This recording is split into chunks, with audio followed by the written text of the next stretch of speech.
Hello दोस्तों, नमस्कार। मैं भी आप सभी का एक बार फिर से बहुत बहुत स्वागत करता हूं आपके अपने इस यूट्यूब परिवार में। तो आप सब कैसे हैं? उम्मीद करता हूं आप सब अच्छे होंगे, स्वस्थ होंगे और आप सभी की रेलवे एग्जामों की तैयारी बहुत अच्छी तरीके से चल रही होगी।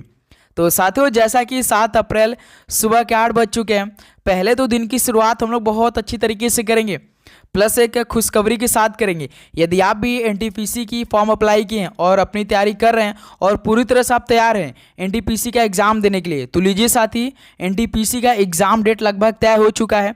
इसमें आप लोग देख रहे होंगे कि एक वायरल नोटिस बहुत तेज़ी से वायरल हो रही है, जो कि एनटीपीसी एग्ज़ाम डेट को लेकर है, जिसमें साथी 2 जून से लेकर 22 जून बताई जा रही है। लेकिन ये ऑफिशियली साइट पे नहीं आई है रेलवे की। लेकिन साथ ही आप देखेंगे यही सेम जो इस समय वायरल नोटिस चल रही है 2 जून से लेकर 22 जून के बीच आपकी एनटीपीसी की एग्ज़ाम डेट को, यही सेम आएगी रेलवे के ऑफिशियल साइट पे।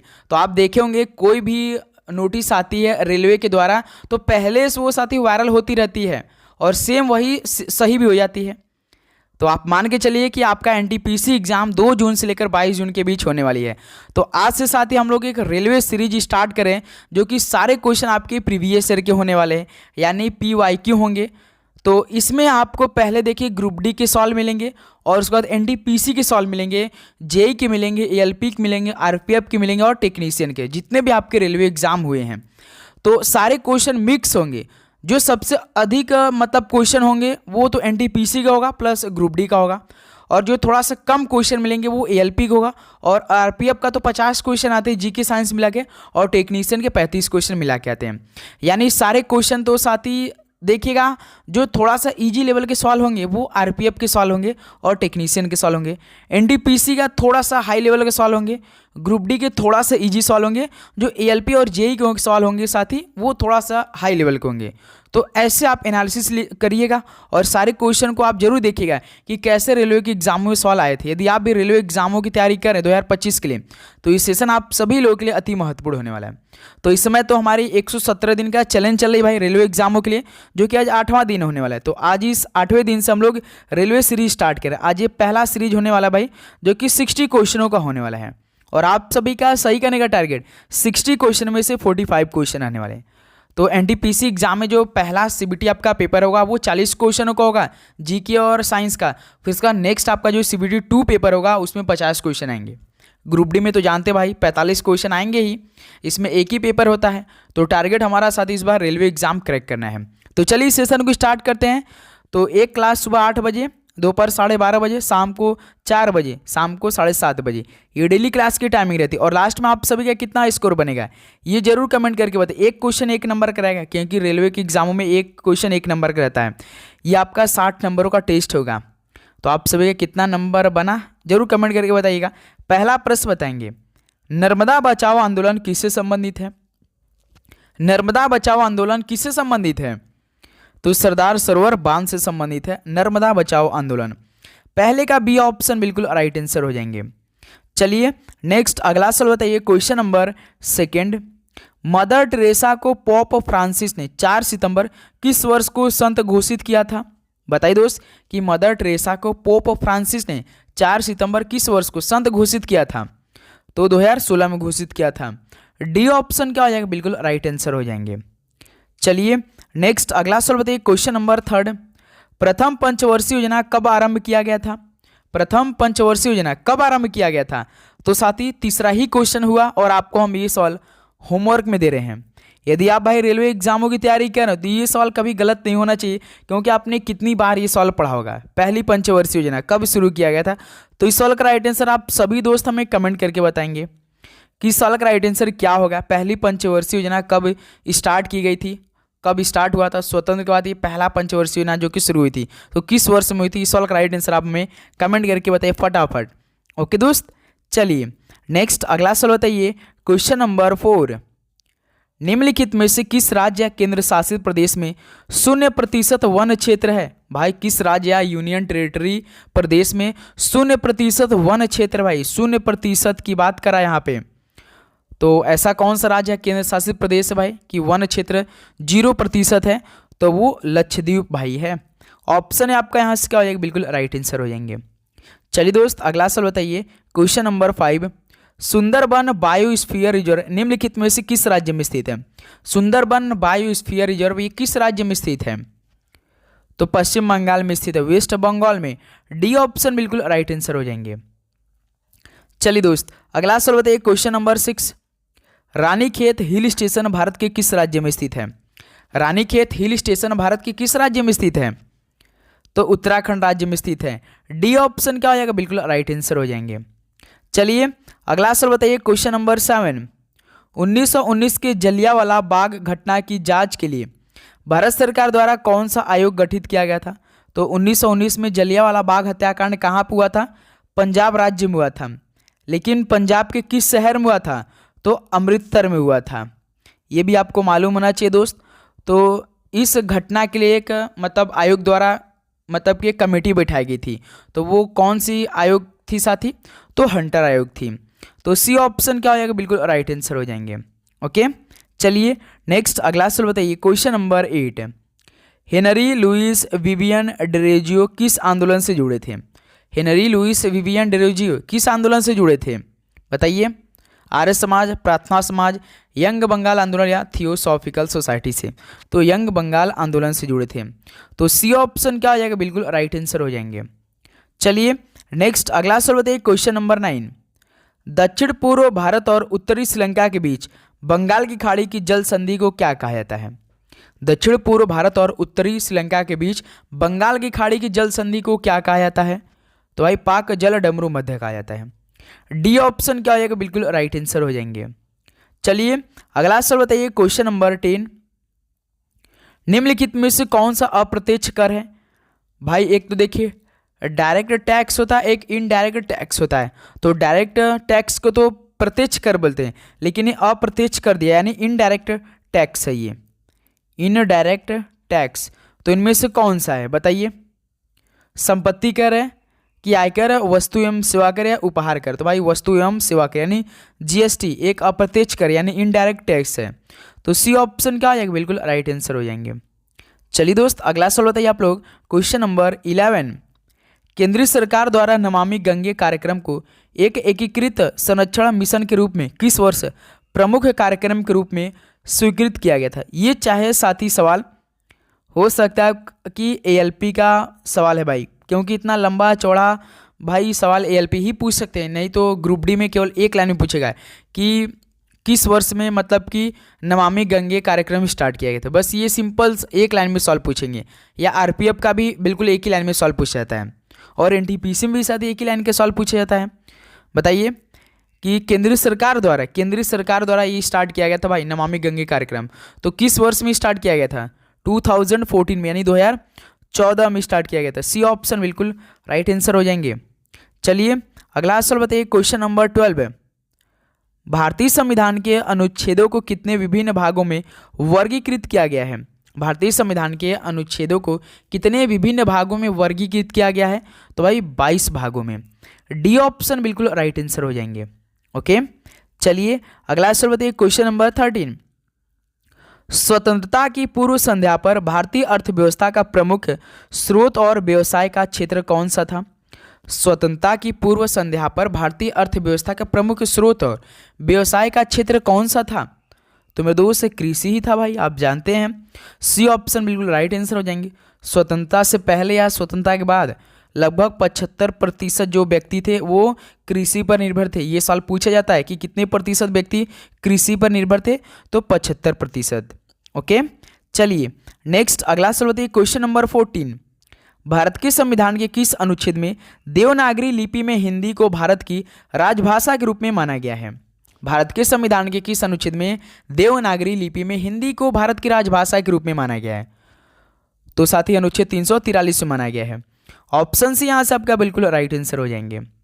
चलिए अगला सवाल बताइए, क्वेश्चन नंबर 15। लोक रंग उत्सव कहाँ मनाया जाता है?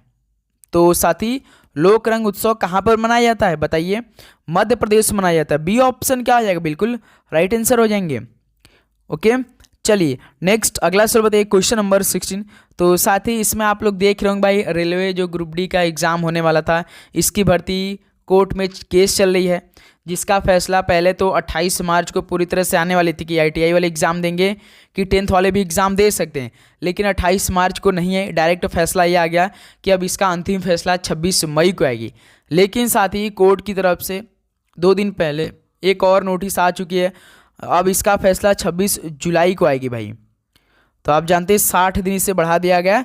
तो काफ़ी स्टूडेंट अब इसकी तैयारी छोड़ चुके हैं, बिल्कुल भी वो तैयारी नहीं कर रहे हैं। लेकिन साथ ही आपको तैयारी नहीं छोड़ना है, साथ ही लगातार करते रहना है मेरे दोस्त, क्योंकि आपका एग्ज़ाम तो जानते हैं भाई अगस्त के ही महीने में होने वाला था। तो आपके पास बहुत सारे टाइम है। यदि आप छोड़ देंगे, लास्ट में आप जुलाई का वेट करेंगे, वो भी लास्ट 26 जुलाई का, तो आप मान लीजिए डेट आ गया उसी टाइम तो अगस्त में, तो आप क्या करेंगे? अप्रैल, मई, जून, जुलाई 4 महीने आपके पास ज़बरदस्त तरीके से रगड़िए। वैसे तो अभी भी एग्ज़ाम डेट आता, मान लीजिए कि 28 मार्च को आपका फैसला भी आता कि 10th और आईटीआई वाले एग्ज़ाम देते और साथ में एग्ज़ाम डेट भी आता, तो आप लोग मन से तैयारी करते कि नहीं बताइए, यदि अगस्त में या जुलाई में रहता तो समझिए दोस्त, आप लोग उनकी रणनीति को समझिए। आप लोग यदि आपको ग्रुप डी में जाना है या एनटीपीसी में जाना है तो तैयारी तो रखना है भाई, और अपने आप को कंसिस्टेंसी बनाए रखिएगा। और यहाँ से तैयारी बहुत अच्छी तरीके से हम लोग करने वाले हैं। ओके, आप लोग चैनल पर नहीं तो सब्सक्राइब करके नोटिफिकेशन को जरूर ऑन कर लेंगे। ओके, देखिए भारतीय संविधान के अनुसार निम्नलिखित में से कौन सा राज्य कार्यपालिका का भाग है? तो भारतीय संविधान के अनुसार इनमें से कौन सा राज्य कार्यपालिका का भाग है? तो भाई राज्यपाल है। सी ऑप्शन क्या हो जाएगा? बिल्कुल राइट आंसर हो जाएंगे। चलिए नेक्स्ट अगला सवाल बताइए 70 नंबर। सर विलियम जोन्स ने कलकत्ता में एशियाटिक सोसाइटी की स्थापना कब की थी? देखिए सर विलियम्स जोन्स ने एशियाटिक सोसाइटी की स्थापना की थी, कहाँ पर? कलकत्ता में की थी। तो किस वर्ष में की थी? तो 1784 में की थी। ऑप्शन यहाँ से दोस्त बिल्कुल राइट आंसर हो जाएंगे। ओके, चलिए अगला सवाल बताइए क्वेश्चन नंबर 18। तीसरी पंचवर्षीय योजना के समय भारत के प्रधानमंत्री कौन थे? तीसरी पंचवर्षीय योजना कब स्टार्ट हुआ था और कब जाके खत्म हुआ था? 1961 में स्टार्ट हुआ था, 66 में खत्म हो गया था। आप बताइए कि 1961 से लेकर 66 के बीच में भारत के प्रधानमंत्री उस समय कौन थे? तो जवाहरलाल नेहरू जी थे। डी ऑप्शन क्या हो जाएगा? बिल्कुल राइट आंसर हो जाएंगे। ओके, चलिए दोस्त अगला सवाल बताइए क्वेश्चन नंबर 19। पुरंदरदास आराधना मुख्य रूप से एक उत्सव है, तो किसका भाई? शास्त्रीय संगीत का, नृत्य का, मार्शल आर्ट या नाटक? फटाफट बताइए। तो पुरंदरदास आराधना मुख्य रूप से एक शास्त्रीय संगीत उत्सव है। ऑप्शन यहाँ से दोस्त बिल्कुल राइट आंसर हो जाएंगे।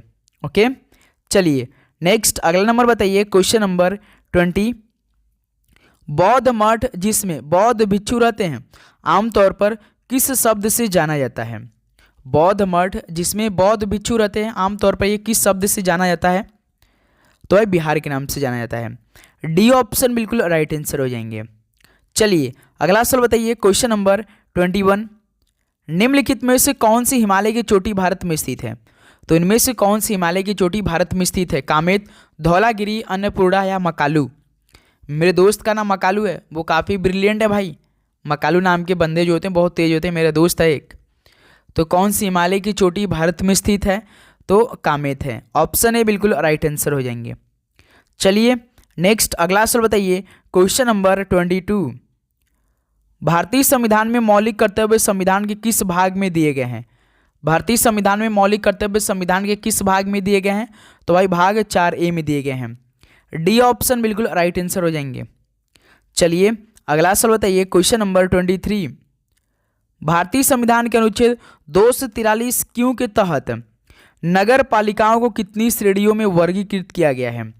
भारतीय संविधान के अनुच्छेद 243 क्यों के तहत नगर पालिकाओं को कितनी श्रेणियों में वर्गीकृत किया गया भाई? 3, 6, 5 या 4? बताइए कितनी श्रेणियों में वर्गीकृत किया गया है? तो मेरे दोस्त ये 3 श्रेणियों में वर्गीकृत किया गया है। ऑप्शन यहाँ से आपका बिल्कुल राइट आंसर हो जाएंगे। चलिए अगला सवाल बताइए क्वेश्चन नंबर 24। तावा बांध का निर्माण किस दशक में हुआ था? तावा बांध का निर्माण किस दशक में हुआ था? तो भाई 1970 के दशक में हुआ था। ऑप्शन सी बिल्कुल राइट आंसर हो जाएंगे। चलिए अगला सवाल बताइए 25 नंबर क्या दे रखा है? हरिजन सेवक संघ की स्थापना अस्पृश्यता नामक बुराई के उन्मूलन के प्रयोजनार्थ 1932 में किसके द्वारा की गई थी? तो भाई हरिजन सेवक संघ की स्थापना किसने किया था? सिंपल सवाल बता दीजिए। ये शायद दोस्त आपका एनटीपीसी का सवाल है भाई, क्योंकि इतना थोड़ा सा डिटेल में सवाल पूछा है कि हरिजन सेवक संघ की स्थापना अस्पृश्यता का नामक बुराई के उन्मूलन के प्रायोजनार्थ 1932 में किसके द्वारा स्टार्ट की गई थी? तो महात्मा गांधी जी के द्वारा स्टार्ट की गई थी। डी ऑप्शन बिल्कुल राइट आंसर हो जाएंगे। चलिए अगला सवाल बताइए, 26 नंबर का राइट आंसर क्या हो जाएगा? जर्मनी की रेडियो की सेवा के हिस्से के रूप में आज़ाद हिंद रेडियो सेवा किस वर्ष शुरू हुई थी? जर्मनी की रेडियो की सेवा के हिस्से के रूप में आज़ाद हिंद रेडियो सेवा किस वर्ष स्टार्ट हुई थी भाई? 1942 में। ऑप्शन है बिल्कुल राइट आंसर हो जाएंगे। चलिए नेक्स्ट अगला सवाल बताइए, 27 नंबर, भारतीय संविधान के किस भाग का संबंध पंचायतों से है? तो साथी भारतीय संविधान के किस भाग का संबंध पंचायत से है? तो भाग 9 है। सी ऑप्शन बिल्कुल राइट आंसर हो जाएंगे। चलिए दोस्त अगला सवाल बताइए, क्वेश्चन नंबर 28, निम्नलिखित में से किसे कोशिका का ऊर्जागृह कहा जाता है? बताइए कोशिका का ऊर्जागृह किसे कहा जाता है? तो साथी किसे कहा जाता है भाई? तो सूत्रकर्णिका को बोला जाता है कोशिका का ऊर्जागृह। तो बी ऑप्शन क्या हो जाएगा? बिल्कुल राइट आंसर हो जाएंगे। चलिए अगला सवाल बताइए, क्वेश्चन नंबर 29, किसी उदासीन विलयन का पीएच पैमाने पर कितना होता है? किसी उदासीन विलयन का पीएच या पीएच पैमाने पर कितना होता है? बताइए। तो 7 होता है भाई, 7 होता है। ऑप्शन सी बिल्कुल राइट आंसर हो जाएंगे। चलिए नेक्स्ट अगला नंबर बताइए, क्वेश्चन नंबर 30, टिटनेस तंत्रिका का तंत्र का एक गंभीर रोग है जो विष का उत्पादन करने वाले किसके कारण होता है भाई? टिटनेस तंत्रिका तंत्र का एक गंभीर रोग है जो विष का उत्पादन करने वाले किसके कारण होता है? प्रोटिस्ट, कवक, परजीवी या जीवाणु कारण होते हैं। तो भाई जीवाणु कारण होते हैं, यानी डी ऑप्शन बिल्कुल राइट आंसर हो जाएंगे। चलिए नेक्स्ट अगला नंबर बताइए, क्वेश्चन नंबर 31, निम्नलिखित में से कौन सी जनजाति तमिलनाडु राज्य की मूल निवासी नहीं है? तो इनमें से कौन सी जनजाति तमिलनाडु राज्य की मूल निवासी नहीं है? देखिए कोटा तो है भाई तमिलनाडु राज्य की, मालासार भी है, कुरुम्बा, लेकिन भूटिया नहीं है साथी। ये भूटिया सिक्किम राज्य की है, सिक्किम राज्य की है। तो इस सवाल का राइट आंसर क्या हो जाएगा दोस्त? सी ऑप्शन बिल्कुल राइट आंसर हो जाएंगे। जो भूटिया जनजाति है ये मुख्यतः सिक्किम राज्य में रहती हैं। चलिए नेक्स्ट अगला नंबर बताइए, क्वेश्चन नंबर 32, 19वीं शताब्दी में निर्मित अजमेर का सोनाजी की नसिया मंदिर को किसको समर्पित है भाई? तो भाई 19वीं शताब्दी में जो निर्मित अजमेर का सोनाजी की नसिया मंदिर किसको समर्पित है? ये मान के चलिए एएलपी के सवाल है भाई, एएलपी का सवाल है भाई। ये अजमेर का सोनाजी की नसिया मंदिर किसको समर्पित है? तो भाई ये भगवान ऋषभ देव जी को। बी ऑप्शन बिल्कुल राइट आंसर हो जाएंगे। चलिए अगला सवाल बताइए, क्वेश्चन नंबर 33, कर्नाटक संगीत पितामह के रूप में प्रतिष्ठित किसने अत्यधिक प्रख्यात संगीतकारों में से एक है? बताइए दोस्त, कर्नाटक संगीत पितामह के रूप में प्रतिष्ठित कौन है जो कि अत्यधिक प्रख्यात संगीतकारों में से एक है? तो पुरंदर दास जी हैं। ऑप्शन है यहाँ सबका बिल्कुल राइट आंसर हो जाएंगे। चलिए नेक्स्ट अगला नंबर बताइए, क्वेश्चन नंबर 34, जाट जटिन निम्नलिखित में से किस राज्य का सबसे लोकप्रिय लोक नृत्य है? जाट जटिन ये किस राज्य का सबसे लोकप्रिय लोक नृत्य है? तो भाई बिहार राज्य का है जाट जटिन। ऑप्शन सी बिल्कुल राइट आंसर हो जाएंगे। चलिए नेक्स्ट अगला नंबर बताइए, क्वेश्चन नंबर 35, यूराल औद्योगिक क्षेत्र किस देश में स्थित है? यूराल औद्योगिक क्षेत्र किस देश में स्थित है? तो रूस देश में स्थित है। डी ऑप्शन बिल्कुल राइट आंसर हो जाएंगे। ओके चलिए नेक्स्ट अगला बताइए, क्वेश्चन नंबर 36, लंबाई का एसआई मात्रा क्या होता है? लंबाई का एसआई मात्रा क्या होता है? तो मीटर होता है। ऑप्शन ए यहाँ सबका बिल्कुल राइट आंसर हो जाएंगे। चलिए दोस्त अगला सवाल बताइए, क्वेश्चन नंबर 37, द्वितीय बौद्ध संगति यानी सेकेंड बुद्धिस्ट काउंसिल किसके द्वारा वैशाली में आयोजित की गई थी? द्वितीय बौद्ध संगति किसके द्वारा वैशाली में आयोजित की गई थी? मुंडा, अनिरुद्ध, सुनिधा या कालाशोक के द्वारा? भाई कालाशोक के द्वारा की गई थी। डी ऑप्शन दोस्त बिल्कुल राइट आंसर हो जाएंगे। ओके चलिए अगला सवाल बताइए, क्वेश्चन नंबर 38, निम्नलिखित में से किस महासागर में कुरोशियो धारा प्रभावित होती है? तो साथी किस महासागर में कुरोशियो धारा प्रभावित होती है? तो प्रशांत महासागर में। बी ऑप्शन बिल्कुल राइट आंसर हो जाएंगे। चलिए नेक्स्ट अगला नंबर बताइए, क्वेश्चन नंबर 39। निम्नलिखित में से किस संवैधानिक संशोधन द्वारा मौलिक कर्तव्यों को भारतीय संविधान में शामिल किया गया था? ये भी काफ़ी इजी सवाल है भाई। बताइए कि किस संविधान संशोधन के द्वारा मौलिक कर्तव्यों को भारतीय संविधान में शामिल किया गया था? कौन से नंबर का हुआ था भाई संशोधन? तो 42वां संशोधन के द्वारा जोड़ा गया था। ऑप्शन सी बिल्कुल राइट आंसर हो जाएंगे। नेक्स्ट अगला नंबर बताइए, क्वेश्चन नंबर 40। बालतोरो ग्लेशियर हिमालय के निम्न में से किस उप पर्वतमाला में स्थित है? बालतोरो ग्लेशियर हिमालय के निम्न में से किस उप पर्वतमाला में स्थित है? तो भाई ये काराकोरम में स्थित है। बी ऑप्शन बिल्कुल राइट आंसर हो जाएंगे। चलिए नेक्स्ट अगला नंबर बताइए, क्वेश्चन नंबर 41। निम्नलिखित में से कौन सा राज्य हीरो के औद्योगिक पैमाने पर खनन में शामिल देश की एकमात्र खदान का क्षेत्र है? तो कौन सा राज्य हीरो के औद्योगिक पैमाने पर खनन में शामिल देश की एकमात्र खदान का क्षेत्र है? तो भाई ये मध्य प्रदेश यानी एमपी है।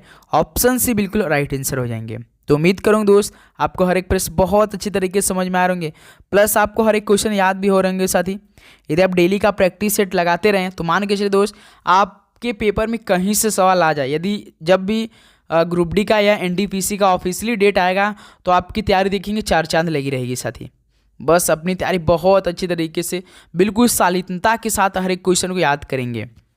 तो निम्न में से कौन सा राज्य सैकुटी जाई लोक संगीत परंपराओं का उद्गम स्थल है? बताइए दोस्त, ये टेक्नीशियन का सवाल भाई। ये टेक्नीशियन के जो हाल ही फिलहाल में आपका एग्जाम हुआ था ना, तो कौन सा राज्य सैकुटी जाई लोक संगीत परंपराओं का उद्गम है स्थल है? तो साथ ही वो मिजोरम राज्य है। बी ऑप्शन बिल्कुल राइट आंसर हो जाएंगे। चलिए नेक्स्ट अगला सवाल बताइए, क्वेश्चन नंबर 43। दल बदल विरोधी कानून से संबंधित भारतीय संविधान की अनुसूची कौन सी है? दल बदल विरोधी कानून से संबंधित भारतीय संविधान की अनुसूची कौन सी है? बताइए। तो 10वीं अनुसूची है। बी ऑप्शन क्या आ जाएगा? बिल्कुल राइट आंसर हो जाएंगे। चलिए नेक्स्ट अगला नंबर बताइए, क्वेश्चन नंबर 44। भारतीय समाजवाद किस प्रकार का समाजवाद है? यदि साथी आप कहेंगे कि सर अब ग्रुप डी और एनटीपीसी क्लास बंद कर दीजिए, तो साथी हम बंद भी कर सकते हैं, लेकिन आपका फीडबैक यदि आया कि आप बंद करिए तो हम बंद कर देंगे। साथी कोई हमें टेंशन नहीं है मेरे भाई। ओके, बस आपकी तैयारी के लिए हम ज़बरदस्त तरीके से लगे रहते हैं, डेली मेहनत करते हैं, हर एक क्वेश्चन चुन चुन के लाते हैं कि आपके पेपर में कैसे सवाल पूछा जा सकता है। तो इसके साथ आपके लिए हम बहुत मेहनत करें और लगातार मेहनत करते रहेंगे। जब से आपकी ग्रुप डी का फॉर्म भरना स्टार्ट हुआ था 23 जनवरी से, तब से साथ हम क्लास प्रोवाइड कर रहे हैं और लगातार क्लास प्रोवाइड की, एक भी दिन गैप नहीं हुआ। कभी कभी मिस्टेक्स हो जाती है, लेकिन एक भी दिन हम गैप करने का प्रयास नहीं करते, अपने तरफ से हो जाती है साथी। तो बस आपकी राय है, यदि आप डेली पढ़ाई करते तो ये क्लास चलेगी, यदि आप नहीं करेंगे तो कोई बात नहीं साथी, हम क्लास को एंड भी कर सकते हैं। भारतीय समाजवाद किस प्रकार का समाजवाद है? तो लोकतांत्रिक समाजवाद है भारतीय समाजवाद। ऑप्शन सी दोस्त बिल्कुल राइट आंसर हो जाएंगे। चलिए 45 नंबर बताइए, ओलंपिक में कुश्ती की कितनी शैलियाँ हैं? ओलंपिक में कुश्ती कितनी शैलियाँ होती हैं? तो भाई 2 शैलियाँ होती हैं। बी ऑप्शन क्या हो जाएगा? बिल्कुल राइट आंसर हो जाएंगे। चलिए नेक्स्ट अगला सवाल बताइए, क्वेश्चन नंबर 46। भारतीय संविधान में भ्रातृत्व शब्द का अर्थ क्या है? भारतीय संविधान में भ्रातृत्व शब्द का अर्थ क्या है? बताइए। तो दोस्त याद रखिए भाईचारे की भावना है। ऑप्शन ए यहाँ से आपका बिल्कुल राइट आंसर हो जाएंगे। चलिए नेक्स्ट अगला सवाल बताइए, क्वेश्चन नंबर 47। मौलिक अधिकार की विशेषता किस संविधान से ली गई है? मौलिक अधिकार की विशेषता किस देश के संविधान से ली गई है? तो संयुक्त राज्य अमेरिका के संविधान से ली गई है मौलिक अधिकार की विशेषताएं। डी ऑप्शन बिल्कुल राइट आंसर हो जाएंगे। चलिए दोस्त अगला सवाल बताइए, क्वेश्चन नंबर 48। मुख्य चुनाव आयुक्त को किसके द्वारा नियुक्त किया जाता है? जो साथी मुख्य चुनाव आयुक्त होते हैं उनको किसके द्वारा नियुक्त किया जाता है? बताइए। तो राष्ट्रपति द्वारा किया जाता है। बी ऑप्शन क्या हो जाएगा? बिल्कुल राइट आंसर हो जाएंगे। चलिए नेक्स्ट अगला नंबर बताइए, क्वेश्चन नंबर 49 क्या दे रखा है? किस गवर्नर जनरल ने ब्रिटिश भारत में व्यवगत का सिद्धांत या हड़पने की नीति यानी डॉक्ट्रिन ऑफ लैप्स की तैयार किया था? बताइए दोस्त, किस गवर्नर जनरल ने ब्रिटिश भारत में व्यवगत का सिद्धांत या हड़पने की नीति तैयार किया था? किसने किया था डॉक्ट्रिन ऑफ लैप्स? तो लॉर्ड डलहौजी ने किया था। ऑप्शन ए यहाँ सबका बिल्कुल राइट आंसर हो जाएंगे। ओके दोस्त, चलिए अगला सवाल बताइए। क्वेश्चन नंबर 50, वायसराय करजन ने किस वर्ष बंगाल विभाजन की घोषणा की थी? वायसराय करजन ने किस वर्ष बंगाल विभाजन की घोषणा की थी? तो मेरे दोस्त 1905 में की गई थी। ऑप्शन सी बिल्कुल राइट आंसर हो जाएंगे। चलिए नेक्स्ट अगला नंबर बताइए। क्वेश्चन नंबर 51, निम्नलिखित में से किस झील को एकमात्र तैरती हुई झील भी कहा जाता है? बताइए किस झील को एकमात्र तैरती हुई झील भी कहते हैं? चिल्का झील, लोकटक झील, पुष्कर झील या खजियार झील? किस झील को भाई एकमात्र तैरती हुई झील के नाम से आप जानते हैं? तो सर जी लोकटक झील को तो जानते हैं। बी ऑप्शन बिल्कुल राइट आंसर हो जाएंगे। चलिए नेक्स्ट अगला सवाल बताइए। क्वेश्चन नंबर 52, पुर्तगाली भारत में सबसे पहले कहाँ पहुँचे थे? पुर्तगाली भारत में सबसे पहले कहाँ पहुँचे थे? बताइए। तो कालीकट में सबसे पहले पहुँचे थे। ऑप्शन यहाँ सबका बिल्कुल राइट आंसर हो जाएंगे। ओके, चलिए नेक्स्ट अगला नंबर बताइए। 53 नंबर, सर्विस शब्द निम्नलिखित में से किस खेल से संबंधित है? सर्विस तो भाई आप बहुत सारे खेल में लगाते होंगे, जैसे कि फुटबॉल में लगा देते हैं, वॉलीबॉल में भी लगाते हैं, वॉलीबॉल पे आमतौर पे लगाए जाते हैं, लेकिन वॉलीबॉल और फुटबॉल तो ऑप्शन में है नहीं। वैसे तो फुटबॉल में कभी कभी सर्विस की ज़रूरत पड़ती है, लेकिन ज़रूरत नहीं पड़ती उतनी, ज़्यादातर वॉलीबॉल में आवश्यकता होती है। और एक बताइए किस में होती है सर्विस हम लोग करते हैं? तो भाई सर जी बैडमिंटन में। ऑप्शन सी बिल्कुल राइट आंसर हो जाएंगे। चलिए अगला सवाल बताइए।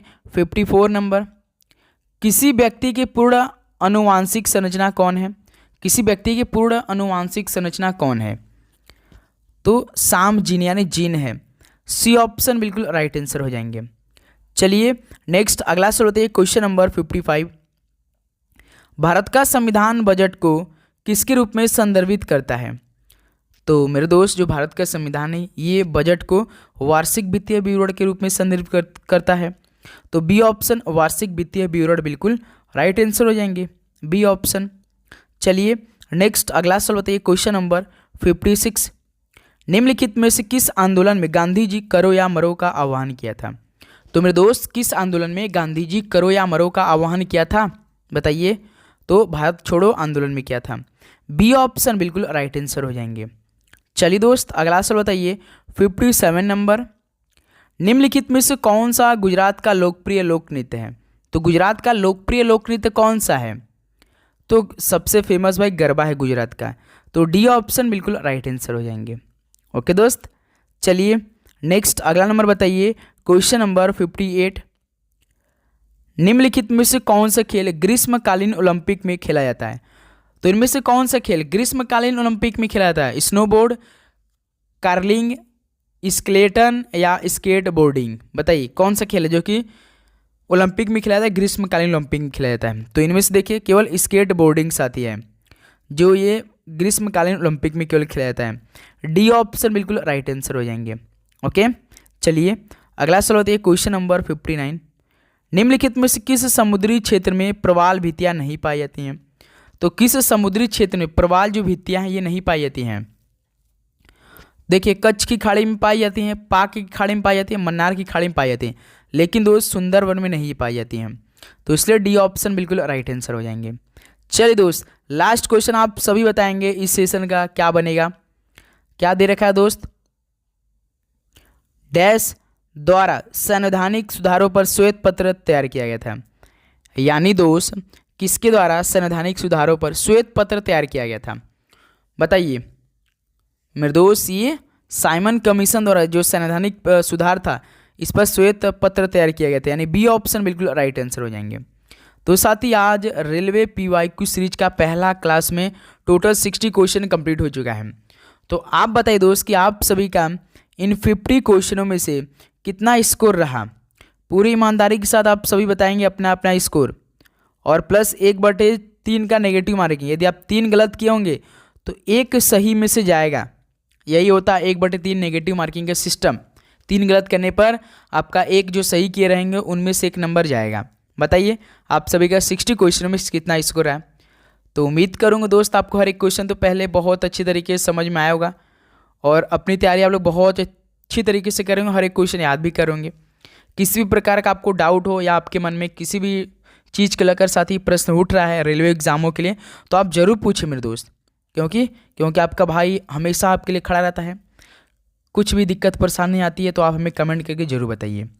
ओके दोस्त, तो आप लोग चैनल पर नहीं तो सब्सक्राइब करके नोटिफिकेशन ऑन कर लिए। और साथ ही आप जानते हैं कि दोपहर 12:30 बजे हम आर्मी अग्निवीर के क्लास चलाते हैं। और साथ ही सुबह आपको लोग, तो आप देखिए दोस्त, आप अपनी तैयारी कीजिए और उनको अपनी तैयारी करने दीजिए। जिस भी हम आपको टाइम बता दें दोस्त कि सुबह 8 बजे आपको रेलवे एग्ज़ामों की क्लास आएगी, और दोपहर जो 12:30 बजे, शाम को 4 बजे आर्मी अग्निवीर क्लास आएगी, शाम को 7:30 बजे जो क्लास आती है उसमें हम क्लास नहीं दे पा रहे हैं, अभी डिसाइड कर रहे हैं। ओके दोस्त, बस तो आप लोग सब्सक्राइब जरूर करिए भाई। आप रेलवे ग्रुप डी की तैयारी कीजिए, चाहे रेलवे एनटीपीसी की उसकी तैयारी कीजिए, और आर्मी वालों को तो अपनी तैयारी करने दीजिए दोस्त, क्योंकि वो बहुत मतलब कि वहाँ पे फ्री में हम करवा रहे हैं दोस्त, क्योंकि उनको तैयारी करने में थोड़ा सा सक्षम नहीं रहते हैं। जितने भी स्टूडेंट वो आर्मी की तैयारी करते हैं वो जानते हैं दोस्त, इसलिए हम करवा रहे हैं मेरे दोस्त। ओके, तो आप समझिएगा मेरे बातों को। आप लोग चैनल पर सब्सक्राइब करके नोटिफिकेशन को ऑन करिए। चलिए दोस्त, मिलते हैं नेक्स्ट सेशन में। सभी को जय हिंद, जय भारत। पढ़ाई करते रहिए। All the best. धन्यवाद।